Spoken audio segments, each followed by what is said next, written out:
What's going on, everyone? It's Isaac Smolden, the production manager here at my house. Just a quick heads up that today's episode of Redemption is part 2 of a 2-part series with our Wild Wise Women. Both episodes are about boundaries, and if you haven't listened to the first episode, you should go back to season 3, episode 2 before diving into this one. So without any further ado, let's get into Triple W Boundaries Part 2, Know Your Rights.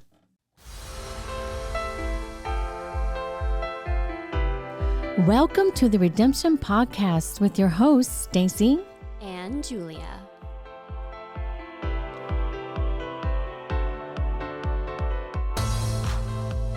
Hey, this is really fun on this, you guys. This paper that come over here and look at these. There's 3 different sections that go. Here's some examples of what people may not do, and then the second one says I have a right to ask for, and the third one says to protect my time and energy. It's okay too. I thought it would be fun to just kind of brainstorm some of these. Going back to number 1, what are some things that people may not do? I'll start this list, and let's just take turns doing that and then add on to it, okay? People may not go through my personal belongings. What's the next one, Staci? People may not criticize me. People may not make comments about my weight. Oh. Yeah, true. People may not take their anger out on me. People may not humiliate me in front of others. People may not tell off-color jokes in my company. People may not invade my personal space. Some more, guys. People may not tell me who I'm supposed to be. Period. More? People may not tell me I'm too emotional or too sensitive on topics. People may not tell me what I can or cannot do. People may not tell me what I should think. Yeah. Ooh. Yeah. Good ones, huh? Ooh. Yeah. I gotta shake that off.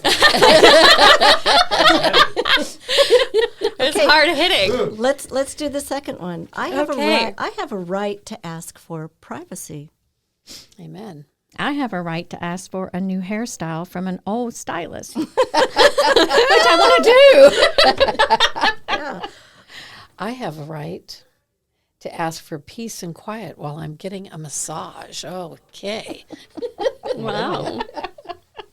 Yes, please. Julia. Oh. You're next, girl. I have a right to ask for help around the house. Hear that, kids? Oh my gosh.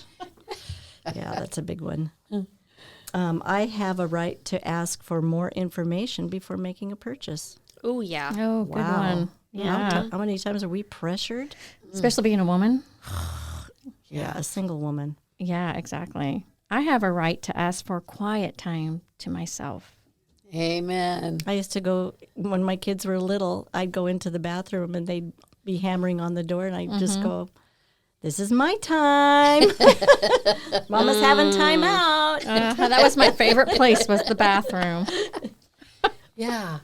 I find that one to be very relevant for me.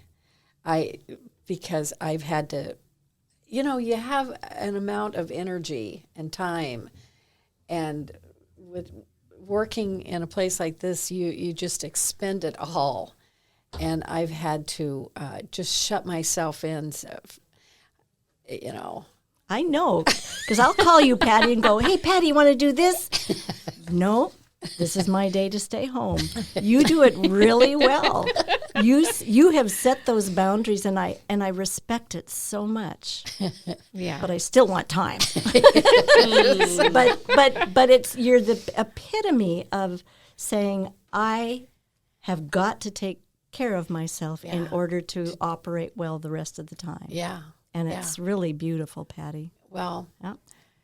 it's been a learning curve. but it's paid off so big. So I say, do it. Keep doing it. What are some other things you have a right to ask for? Well, and I just wanted to bounce off of that really quick, because when somebody else sets a boundary for themselves, it shows you how to do it for yourself. Yeah. And that is what I'm learning from her. Yeah. And from my mother, because she's great at that. Yeah. She says no to a lot of things. But to add on to this, I have a right to ask for support. In general. I'm learning to ask my family when we are all together. There's 7 grandchildren, and my house is small, and it can get really loud. And it's like, okay, is it my place to tell the grandchildren go outside and play or take it to the back room, or is it the parents? And so we've talked about that, but sometimes it's missed, and some of them do better than the others to manage their own kids. And so last night they were all over, and the noise level is growing and growing and growing. And finally I say, hey guys, it's time to take all of that to the back room now. Or no, I did finally say, now it's time to go outside. And they go, but it's raining. And I said, go sing in the rain. Yay! You know, and it was okay. It was okay. Yeah, and so it makes a good point. You can ask for what you want in a positive way, Yes. Yeah, and it comes cheerful. across. Yeah, Yes. you're like, go sing in the rain, you Yes. know? And so everybody's laughing instead of Right. saying, you know? Yeah. So there's a way to do it. But Grandma, I don't want to get wet. Here's my umbrella. There you go.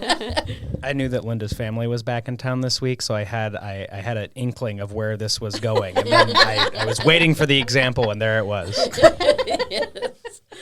Love them to come and love for them to go home. Okay, so this last one says, to protect my time and energy, that's you, Patty, that's what you were talking about. Yeah.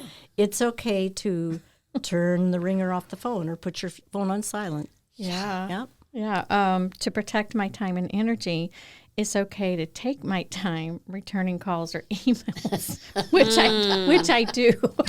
Just don't forget. I know Yes. that's the problem. Don't But it's forget. okay. They'll call back. Yeah. To protect my time and energy, it's okay to change my mind. Oh, I love that one. Permission to change my mind. Yes, it's okay. I have a hard time with that one. Changing your mind? Well, because if I make a plan or if I Yeah. say yes to something Yeah. that I really, and then I'm like, oh, I did that yes thing again. And I really actually don't want to do that. It was really a no thing. And it's really a no thing. But you got to get over the guilt then of Yes. thinking, People pleaser. I can change my, it's Yeah. that disease to please. Me too. Do you know that's called the disease to please? Yeah. Yes. We all But have it is Yeah, okay yeah. to change your mind. That's huge. I'm feeling that one. Yes. It's okay to bow out of a volunteer activity. I've been doing more of that than I ever have the past couple of years. Yeah. And here's one for us, Julia. To protect my time and energy, it's okay to cancel a commitment when I'm not feeling well. Because when I said yes at the beginning, I was feeling great. I was on top of it. And then the time for that thing came, and I am just spent or had a hard day or, something at home is really off or I just don't feel good, And then I think it's okay to say no. That will be something for me to practice because I'm not really good at that one. I like that you said it takes practice. Yeah. All of this takes practice. Exactly. Yeah. But the more you step out and the more you go, well, that wasn't so bad, and this is all done in respect. Even to a person who's not treating you with respect, you're saying it in a respectful way, I can't receive what you're saying right now when it's coming across that way. So, I'm gonna go take a walk, and I'll come back. And if you'd like to try again, great. But otherwise, Yeah. It's I not okay. I can't hear you when it's being yelled at me. Yeah, I like the last one here on this list. It says, to protect my time and energy, it's okay to reserve a place in my home that is off limits to others. And being a mom with so many kids in the house, my bedroom is my place, right? But I have this one child who just feels like they are so entitled to be in my space and to go in and use my perfume or to grab my makeup brushes or, you know, those types of things. You know, like my hairbrush is missing or the scissors out of the drawers went missing. And like, where are my shoes? You know, it's an ongoing battle, guys. That the battle is real. I am guilty of that. I am that daughter. Oh, Although my mother did call me while we were on the way back from Forest Fair this past weekend. You brought my sandals in. Where did you put them? You put them in your bag, I think. I think you took them. I really think you took them. I'm freaking out. She didn't say I'm freaking out, but her voice was freaking out. She was. And I am that parent. And I'm like, oh man, did I do it again?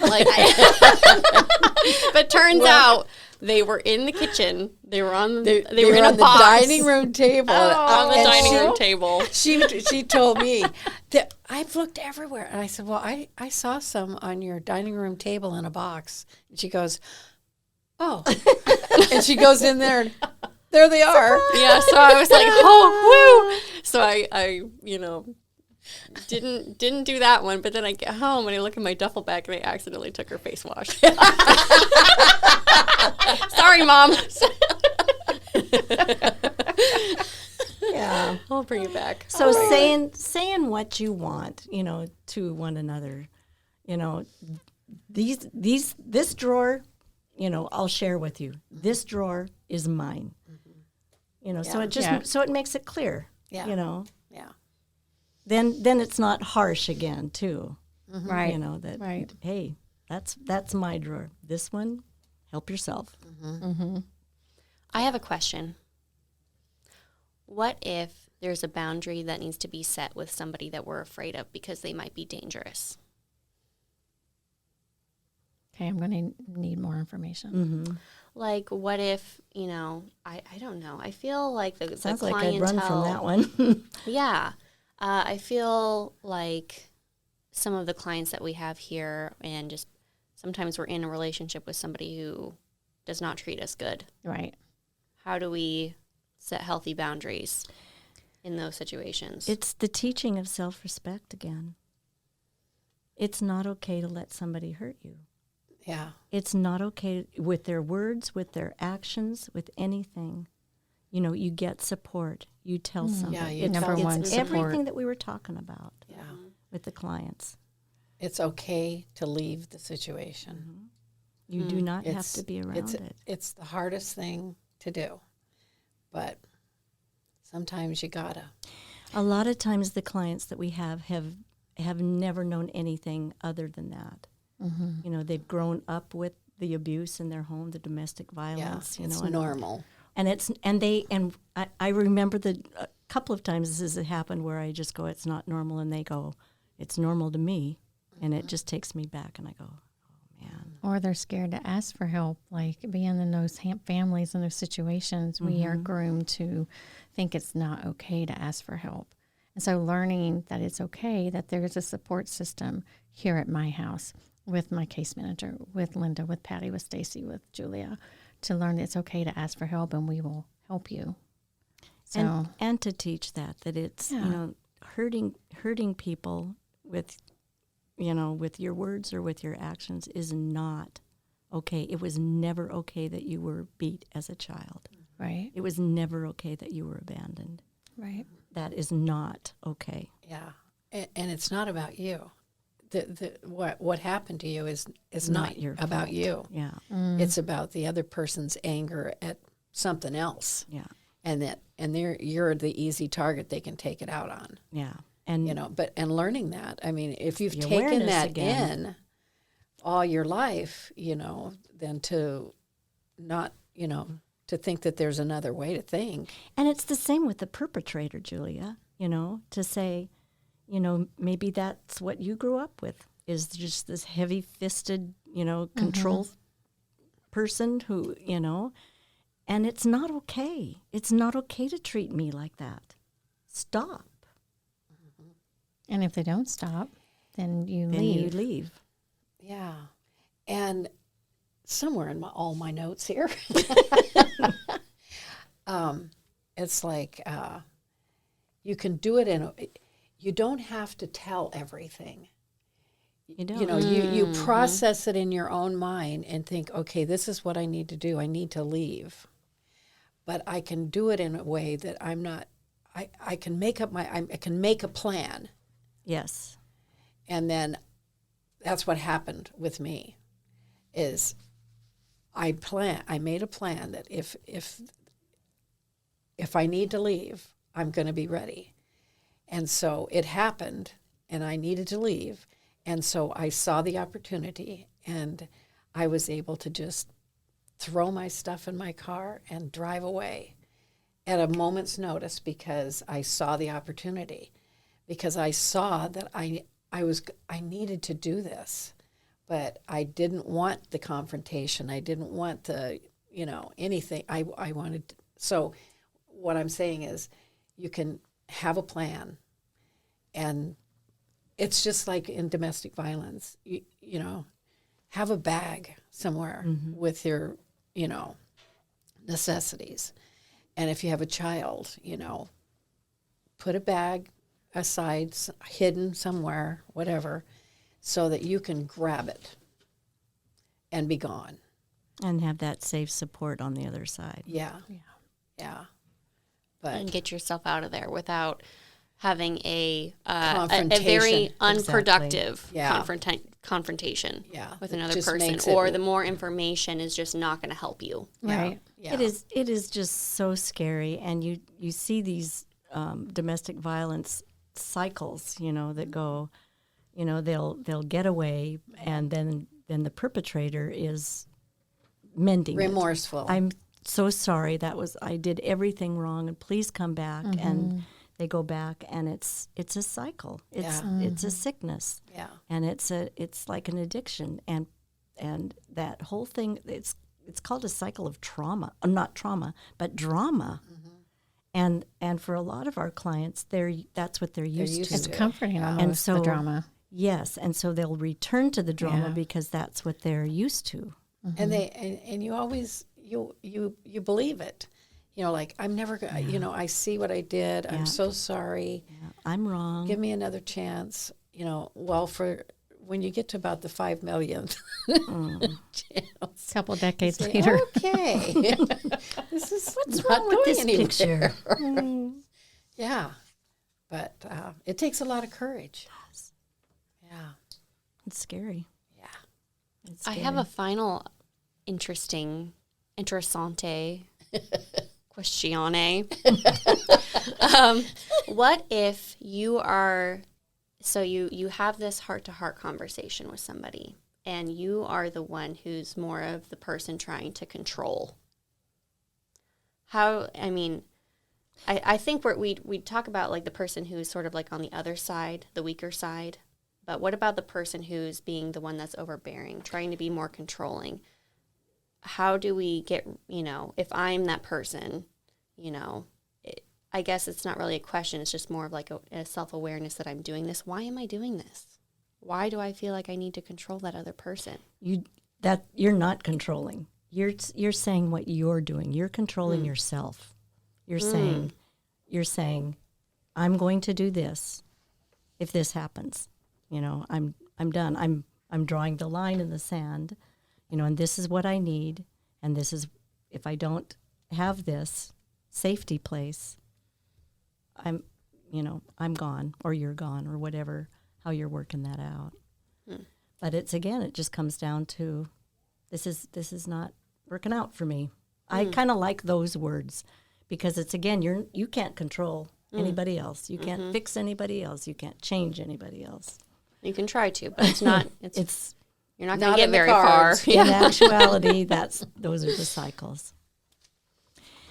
Patty, you had some good closing words for us. I think Yes. we're Are we- reaching our are we at that time. time? That was Time flies when you're having a good Where time. did I write that? that Oh, was really great. Do you have a closing? Yes. So I was thinking about looking back and wishing that I had done things differently.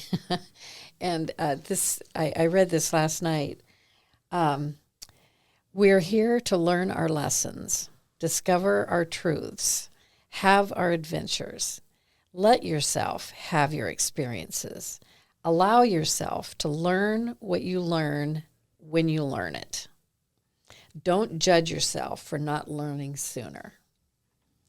Be happy and grateful and excited when your lesson arrives. So it's like, you learn when you learn, and it's okay. That's when it was meant to be learned. And so now when a new situation comes up and a new lesson presents itself, you can look back and, it builds. The more right decisions you make and the more you believe in yourself and you value yourself and you learn those lessons, then when a new one comes along, and it always does, then you can look back and say, okay, I'm excited. I'm going to learn something. It's that old saying that says mistakes are learning opportunities. Yeah. They just are. There's nothing wrong with making our mistakes. Yeah, we don't need to call it a mistake. We can call it a lesson. A lesson. Yeah. I love it. A lesson in boundaries. Yes. Brought to you by the Wild Wise Women. There's one more line I just want to say because it kind of answers your question, what you just asked. When setting boundaries, there is no need to defend, debate, or over-explain your feelings.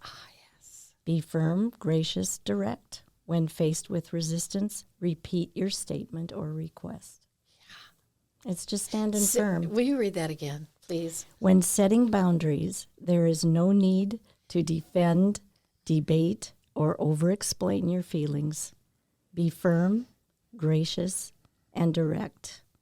When faced with resistance, repeat your statement or request. And then it's really backing up your boundary with action. Stay strong. If you give in, you invite people to ignore your needs. Very beautiful. Boom. Boom. I love that. Thank you guys so much for being here. I think this is my favorite podcast, is when we all get together. This stuff Me is too. so touching, so deep, so real for so many of our listeners. We did touch on some topics today of domestic violence, so I wanted to end today. If you are experiencing domestic violence, you may call the hotline number of 1-800-799-7233 to get help, or you may text START to 88788. So please reach out to those numbers and text, because you are worthy. You are more worthy than that. And also, if you're a victim of sex trafficking, you can call the numbers of 1-866-733-7878 or text HELP to 233-733. For local services here at my house, you can call 373-HELP. That's 373-HELP. Remember, if you see something, say something. This has been Redemption, Loved and Thriving. Until next time.